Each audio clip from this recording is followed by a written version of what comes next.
Alhamdulillahi Rabbil Alamin, wassalatu wassalamu ala rasulillah wa ala alihi wa sahbihi ajma'in. Subhanaka la ilma lana illa ma 'allamtana innaka antal alimul hakim wa tub 'alaina innaka antat tawwabur rahim. Qala rabbi shrah li sadri wa yassir li amri wahlul 'uqdatam min lisani yafqahu qawli. Allahumma anfa'na bima 'allamtana wa 'allimna ma yanfa'una. Allahumma zidna 'ilma. Sambungan ayat yang ke-10. Wa laqad arsalna min qablika fi syi'il awwalin. A'udzu billahi minasy syaithanir rajim. Bismillahirrahmanirrahim. وَلَقَدْ أَرْسَلْنَا مِنْ قَبْلِكَ فِي شِيَعِ الْأَوَّلِينَ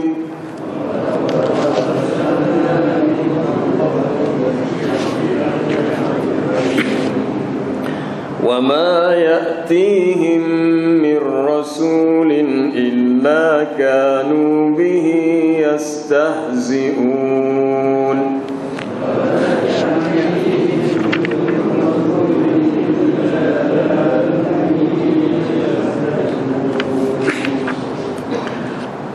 كذلك نسلكه في قلوب المجرمين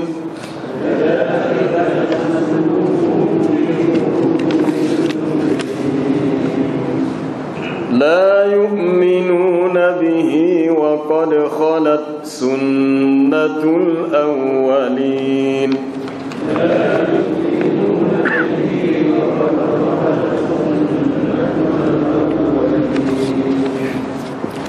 ولو فتحنا عليهم بابا من السماء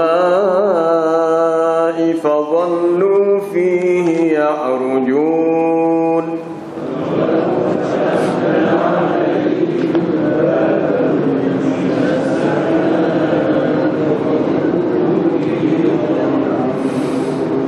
لقالوا إنما سكرت أبصارنا بل نحن قوم مسحورون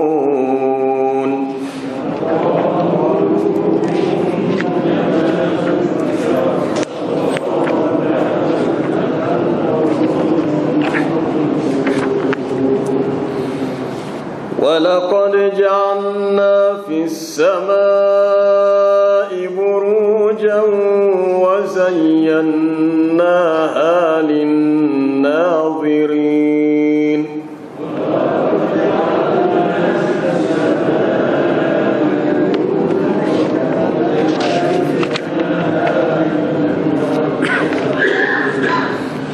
وحفظناها من كل شيطان رجيم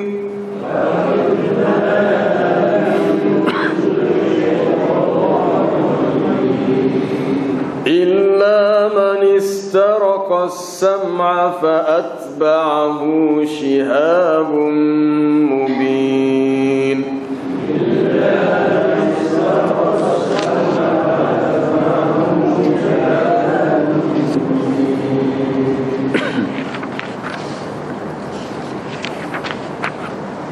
وَلَقَدْ أَرْسَلْنَا مِنْ قَبْلِكَ فِي شِيَعِ الْأَوَّلِينَ. Dan sesungguhnya telah kami utuskan sebelum daripada engkau pada umat-umat yang terdahulu, golongan yang terdahulu, yakni diutuskan rasul-rasul kepada mereka. وَمَا يَأْتِيهِمْ مِنْ رَسُولٍ إِلَّا كَانُوا بِهِ يَسْتَهْزِئُونَ.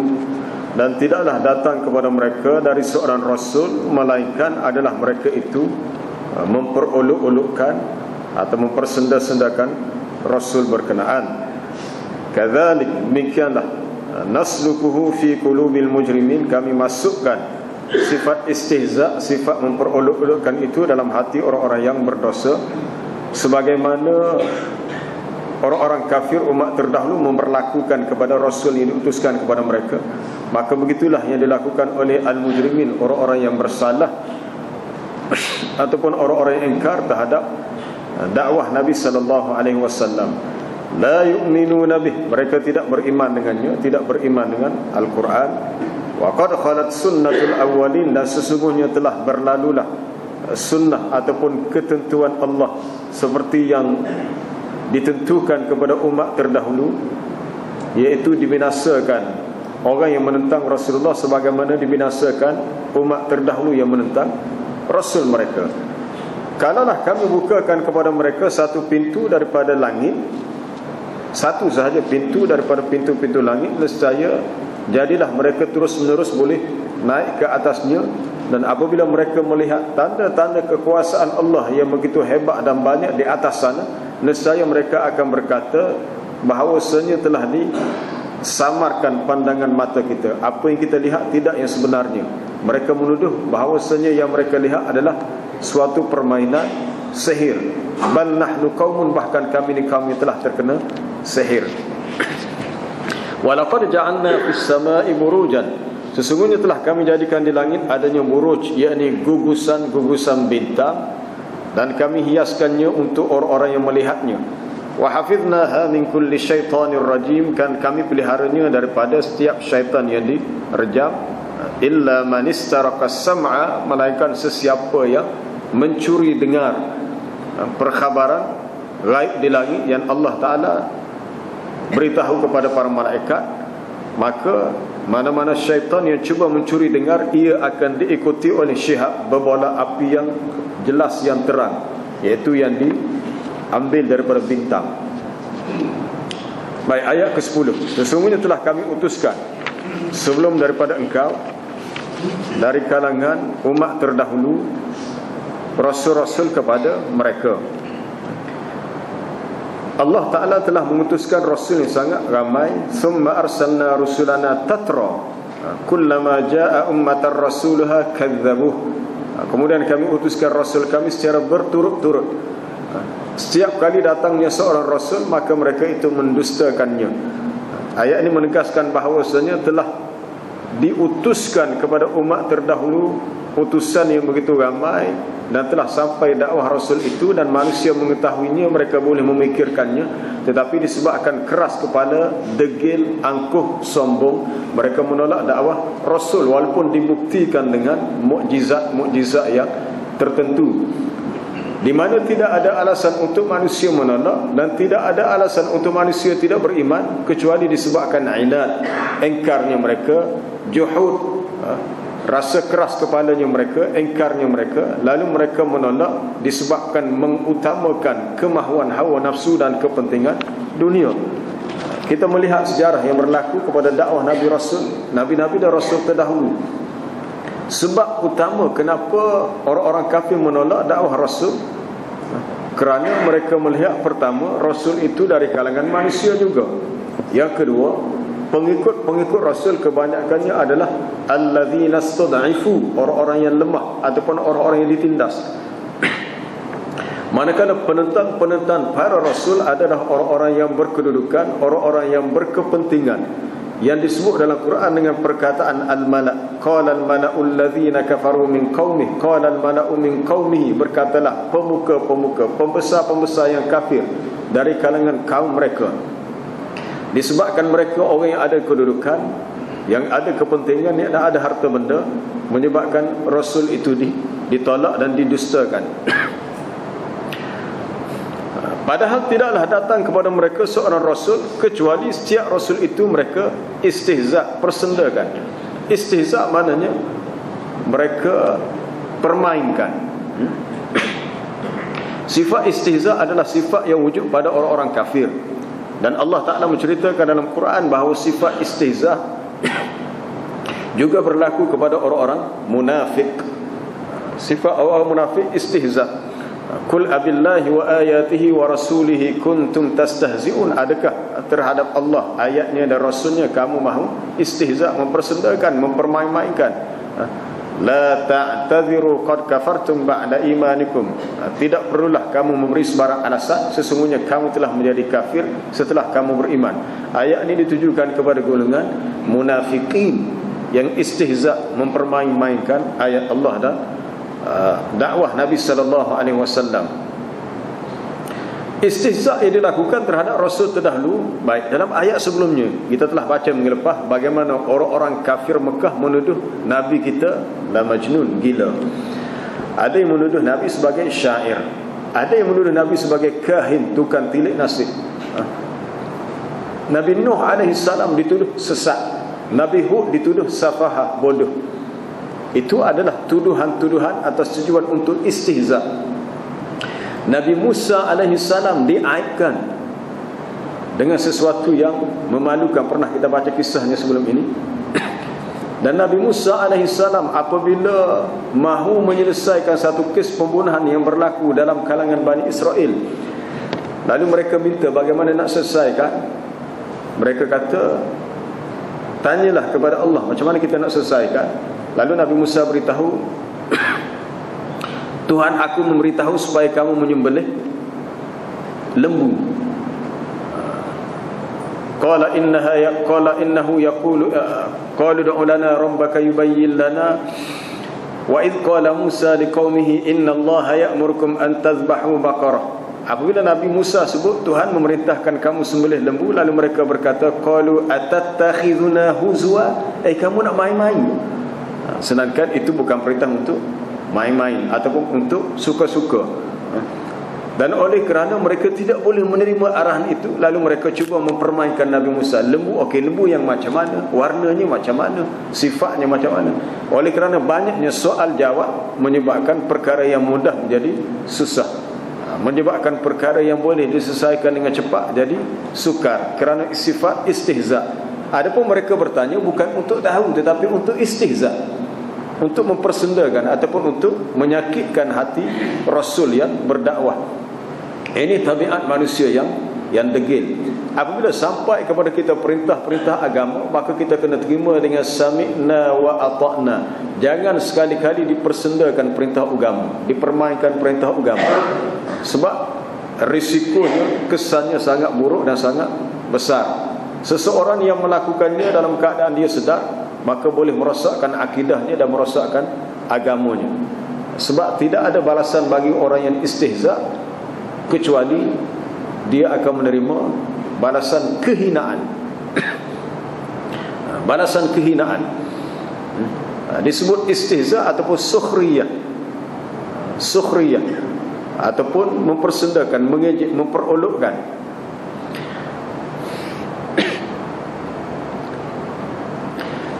Sekiranya di dunia orang-orang yang mujrim berdosa memperolokkan orang-orang yang beriman, seperti yang kita baca dalam di awal suratul Baqarah, orang-orang munafik berkata, anu'minu kama amana sufaha, adakah patut kalau kami beriman sebagaimana berimannya orang-orang yang bodoh itu. Orang-orang beriman dianggap orang yang bodoh. Kami ni orang tidak bodoh. Kalau kami ikut mereka beriman sama dengan mereka, mana bodoh lah kami. Ala innahum humus sufaha, ketahuilah mereka itulah orang yang bodoh. Dia yang menuduh orang yang bodoh, orang yang menuduh itulah sebenarnya bodoh. Walakin la ya'lamun, tetapi mereka tidak mengetahuinya. Wa idza laqul ladzina amanu qalu amanna, apabila mereka bertemu dengan orang beriman, mereka mengatakan kami juga beriman. Wa idza khalau ila syayatinihim, apabila mereka pergi bersama dengan syaitan-syaitan mereka, lalu mereka memberi penegasan, qalu inna ma'akum innama nahnu mustahzi'un, sesungguhnya kami benar-benar bersama dengan kamu. Adapun semasa kami bersama dengan orang beriman, kami hanyalah mempermainkan mereka, kami hanyalah memperolok-olokkan mereka untuk suka-suka. Allahu yastahzi'u bihim, maka Allah Ta'ala membalas ejekan mereka, perbuatan mereka yang memperolok-olokkan itu. Wa yamudduhum fi tughyanihim ya'mahu, dan membiarkan mereka terus berada berguluman dalam kesesatan disebabkan sifat istihza. Sampai sekarang ada orang yang menerima ajaran agama tapi tidak terima 100%, tidak terima dengan apa kita kata, tidak terima dengan sepenuhnya. Syarat iman yang sempurna, segala yang dibawa oleh Nabi sallallahu alaihi wasallam diterima dengan bulat hati. Diterima dengan hati yang bulat, terima sungguh-sungguh. Fala wa rabbika la yu'minuna hatta yuhakkimuka fima syajara bainahum. Maka demi Tuhan kamu, mereka tidak dikira beriman sehinggalah mereka menjadikan engkau ya Muhammad sebagai hakim, sebagai pemutus bagi masalah yang timbul di antara mereka. Thumma la yajidu fi anfusihim harajan mimma qadaita. Kemudian mereka tidak mendapati rasa keberatan dalam hati mereka terhadap keputusan yang engkau tentukan. Wa yusallimu taslima, dan mereka terima dengan sepenuhnya. Kalau terima separuh-separuh, lepas tu separuh lagi tak terima, sebaliknya mempersendakan. Ada orang yang setengah okey tu hukum solat dia terima, tapi dalam bab yang lain dia tidak terima. Maka dia mempersendakan bahawasanya kalau kita pakai semua perintah-perintah agama, maka kita tidak akan maju. Lambatlah nak maju kalau semua hukum agama diamalkan di akhir zaman. Ini datang, dia punya pandangan, kata-kata sebelum dia datang daripada orang-orang yang jahil, yang tidak faham bahawasanya perintah-perintah agama adalah untuk maslahah, untuk kepentingan manusia, untuk kebaikan mereka, sama ada di dunia ataupun di akhirat. Disebabkan kejahilan, mereka tidak melihat kebaikannya, bahkan mereka mempersendakannya atau mereka istihza. Ini perangai macam ni adalah perangai orang-orang yang kafir asalnya, tetapi turut diwarisi oleh orang-orang munafik.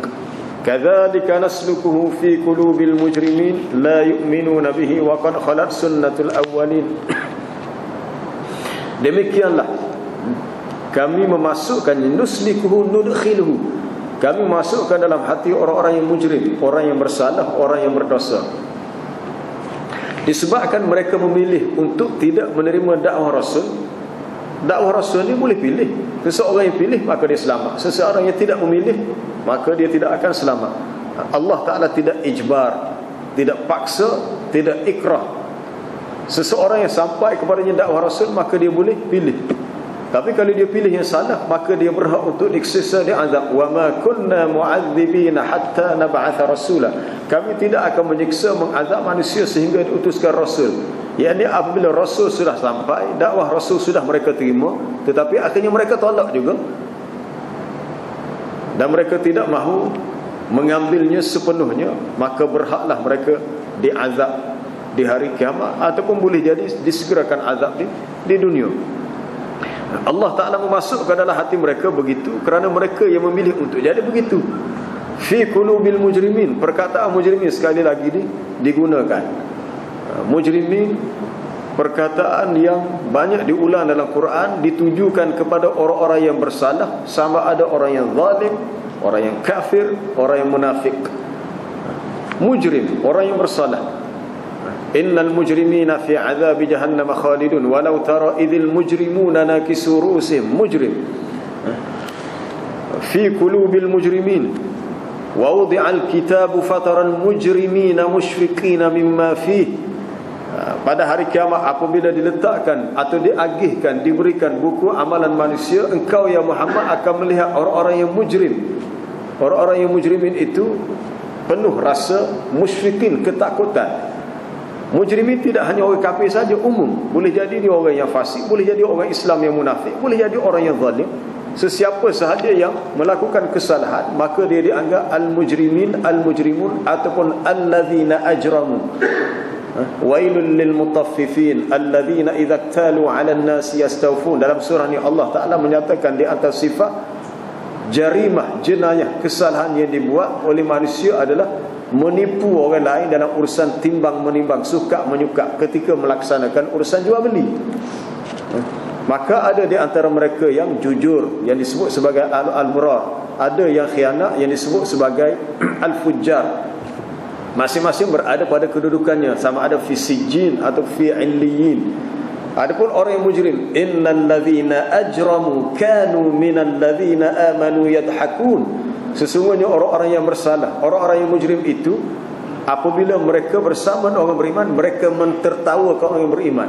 Wa idza marru bihim yataghamazun, apabila mereka melintasi di hadapan orang-orang beriman, lalu mereka mengerdip mata, kenyit mata, bukan kenyit mata nak mengorak, kenyit mata nak sakit hati. Wa idza qalabu ila ahlihim qalabu fakihin, apabila mereka berpatah balik bertemu dengan ahli keluarga mereka, maka mereka balik dengan rasa sangat gembira dan suka hati.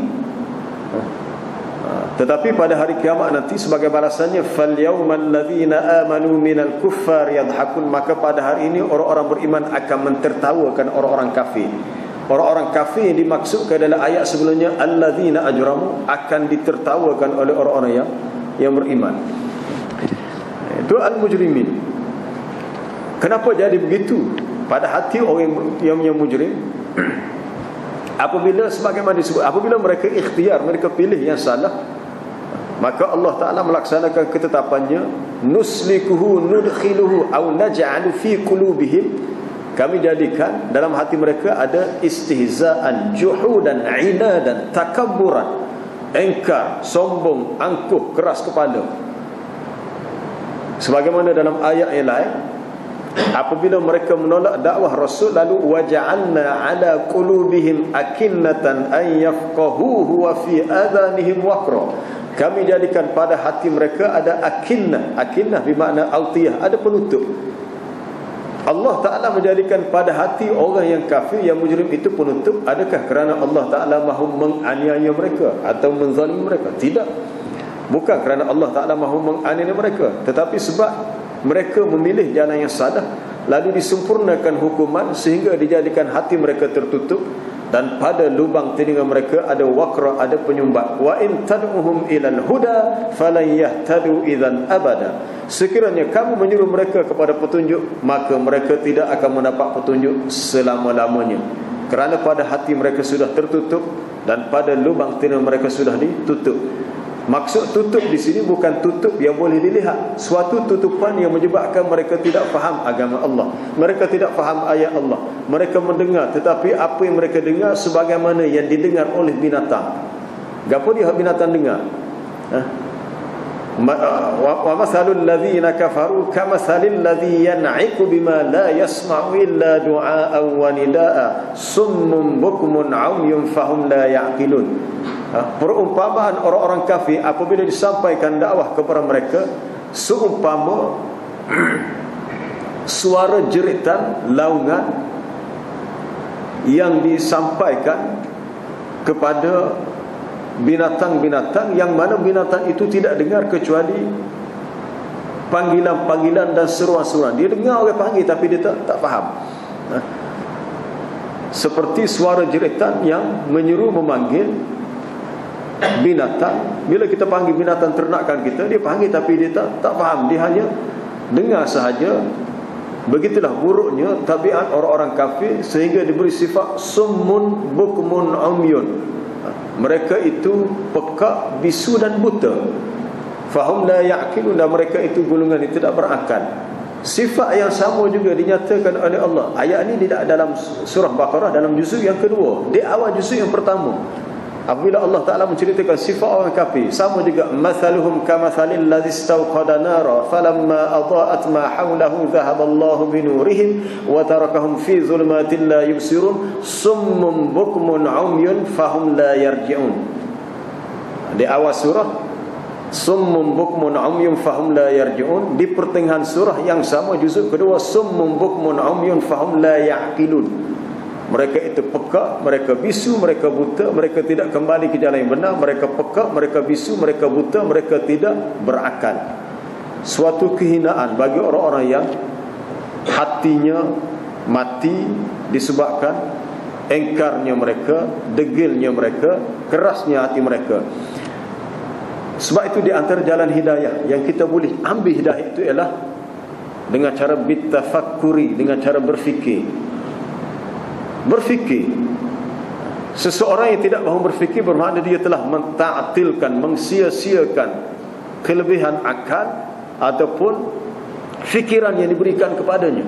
Yang membezakan kita dengan binatang ialah kita ada lil insan aklun, manusia ada akal dan manusia boleh berfikir. Tetapi dalam urusan agama dan urusan ketuhanan, manusia tidak mampu untuk berfikir 100%, perlu kepada Rasul. Apabila sampainya dakwah Rasul, maka manusia wajib terima. Seandainya tidak diterima, padahal akal manusia melihat dari sudut kewajaran, rasional, perlu diterima, bermakna ia dianggap la yaqilun, tidak berakal. Padahal tanda-tanda kekuasaan Allah sangat jelas di hadapan mereka dan boleh dirasai dengan hati, dengan telinga yang mendengar, dengan mata yang melihat. La yu'minuna bih, mereka tidak beriman dengannya. Mereka tidak beriman dengannya. Begitulah telah berlalu sunnatul awwalin.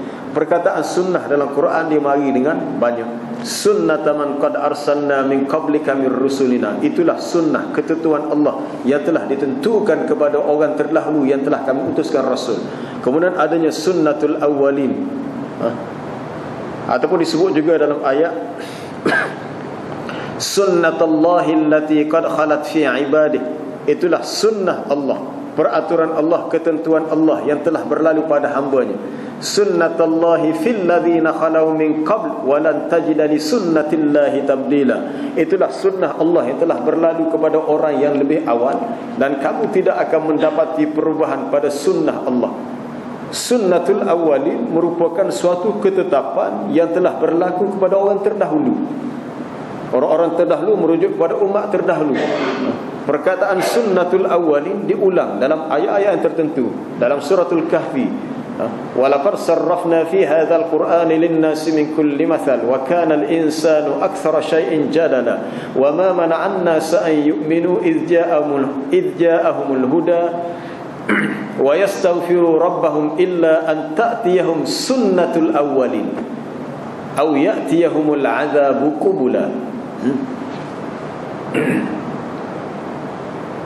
Wa ma mana'an nas, tidaklah yang menghalang manusia untuk beriman, tidaklah yang menyekat manusia untuk beriman, ataupun yang menghalang mereka untuk beristighfar, minta ampun kepada Tuhan mereka, kecuali setelah datangnya kepada mereka sunnatul awwalin, sunnah orang terdahulu. Sunnah ni maknanya apa yang telah menimpa umat terdahulu, dari segi hukumannya, balasannya, barulah mereka ni baru nak beriman. Ataupun datang kepada mereka azab itu secara berdepan, au ya'tiyahumul azabu qubla, berlaku pada umat terdahulu. Apabila azab itu menimpa mereka dan ada di depan mata, barulah mereka nak beriman. Ketika itu iman mereka tidak diterima. Sunnatul awwalin menjadi ketetapan kepada umat terdahulu. Apabila turunnya azab, apabila ditimpa dengan musibah, dengan siksaan, barulah mereka menyatakan mahu beriman. Kita boleh baca dalam banyak kisah yang sama ada berlaku kepada Fir'aun sendiri di zaman Nabi Musa AS. Pernah kita baca sebelum ini dalam surah Yunus tafsirannya, hatta idza adrakahul gharq, sehingga dia hampir tenggelam, lalu dia berkata amantu, aku beriman. Aku beriman annahu la ilaha illa alladhi amanat bihi banu Israil wa ana minal muslimin. Aku beriman dengan Tuhan yang telah dipercayai oleh Bani Israel, dan akulah orang yang pertama Islam. Tetapi ketika itu imannya tidak diterima. Imannya tidak diterima. Maka begitu juga hal yang berlaku kepada orang-orang kafir yang terkemudian, yang menyebabkan mereka sukar untuk terima, sebab mereka sendiri yang degil, dan mereka hanya mahu terima apabila melihat hukuman azab itu ada di depan mata, sebagaimana yang berlaku kepada umat terdahulu. Adapun yang berlaku kepada umat terdahulu dan juga yang berlaku kepada umat terkemudian, dari segi sunnahnya adalah sama. Dari segi peraturannya, ketetapan peraturan itu adalah sama, tidak ada perubahan. Sunnatullahi fil ladzina khalau min qabl wa lan tajida li sunnatillahi tabdila. Kamu tidak akan mendapati perubahan pada sunnah Allah, sama ada kepada orang terdahulu ataupun orang yang terkemudian. Huwallazi ja'alakum khalaifa fil ard faman kafara fa'alayhi kufruhu wa la yazidul kafirina kufruhum 'inda rabbihim illa maqta wa la yazidul kafirina kufruhum illa khasara. sampailah kepada ayat falan tajida li sunnatillahi tabdilan walan tajidu li sunnatillahi tahwila. Kamu tidak akan mendapati adanya pergantian bagi sunnah Allah dan adanya pertukaran. Tidak ada tabdil, tidak ada tahwil, tidak ditukar ganti, tidak diubah. Kalau itu yang berlaku kepada umat terdahulu, maka umat terkemudian pun begitu juga. Cuma bezanya umat terkemudian lebih diberi ruang masa yang panjang. Maksudnya tidak disegerakan, tetapi diberi peluang untuk manusia bertaubat ataupun insaf. Berbanding dengan umat terdahulu, ditakjilkan, disegerakan azab untuk mereka. Walau fatahna alaihim baban minas sama', kalaulah kami bukakan kepada mereka satu pintu daripada langit. Langit ni ada pintu. Langit ni ada pintu, bukan satu pintu, banyak pintu. Setiap langit ada pintu. Ada pintu langit, babus sama', pintu langit.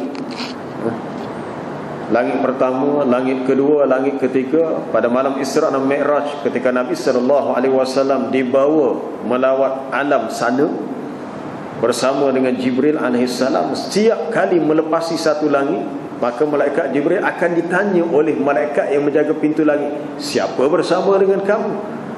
Dan apabila diberitahu itulah Muhammad Rasul akhir zaman, maka dikatakan marhaban, dipersilakan, dan dibuka pintu langit. Langit ini ada pintu. Dan apabila pintu langit dibuka, apakah yang berlaku? Manusia boleh melepasinya dan naik ke atas sana dan melihat kehebatan dan sesuatu yang sangat mengkagumkan. Apabila berlakunya kiamat, pintu langit akan dibuka. Wa futihatis samaa'u fakanat abwaba wa siratil jibalu fakanat saraba. Dibuka langit dan adalah langit itu keadaannya abwaba, berpintu, ada pintu. Rumah kita ada pintu, kereta ada pintu, bilik ada pintu, langit pun ada pintu. Kalaulah kami bukakan kepada mereka satu pintu daripada langit, usahakan banyak, bukan satu sahaja, maka fadhallu dhalla yadhillu, jadilah mereka dalam keadaan terus menerus boleh ya'rujun. Ya'rujun bermakna yas'udun, boleh naik. Naik belah-belah mana tu manusia boleh, sebab manusia boleh fikir macam mana nak naik. Dan pun manusia boleh ciptakan roket yang dilancarkan ke angkasa untuk menurut ke angkasa lepas. Macam mana nak naik, manusia boleh fikir cara nak naik. Tetapi seandainya dibuka pintu langit, manusia boleh melepasi lebih jauh. Tetapi untuk melepasinya perlukan kepada kekuatan. Langit ini ada ada sempadannya yang kita tidak tahu sejauh mana sempadannya, dan ada dia punya kekuatan yang utuh. Sanafrugu lakum ayyuhas thaqalan fa bi ayyi ala'i rabbikuma tukadziban ya ma'syaral jinni wal ins, wahai sekalian jin dan manusia, in istata'tum an tanfudhu min aqtaris samawati wal ardi fanfudhu, sekiranya kamu mampu untuk menembusi, untuk melepasi penjuru-penjuru langit dan bumi, maka cubalah kamu tembusi, cubalah kamu lepasi. Kalau bahasa kita, kalau kita rasa gagah, cuba kita tembur dinding. Dinding tak perlu kita buka pintu, kita tembur. Kalau kita tidak ada kekuatan, kita akan sakit. La tanfudhuna illa bisultan, dan kamu tidak dapat melepasinya, menembusinya kecuali dengan ada kekuatan.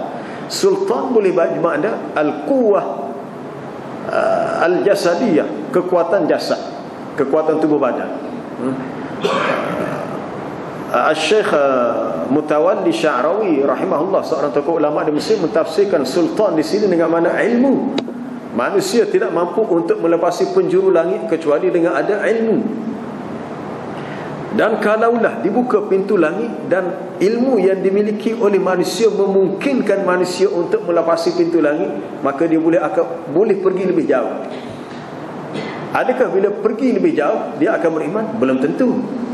Pasti ada di antara mereka berkata, sukirat absaruna, pandangan mata kita telah dikaburkan ataupun disamarkan.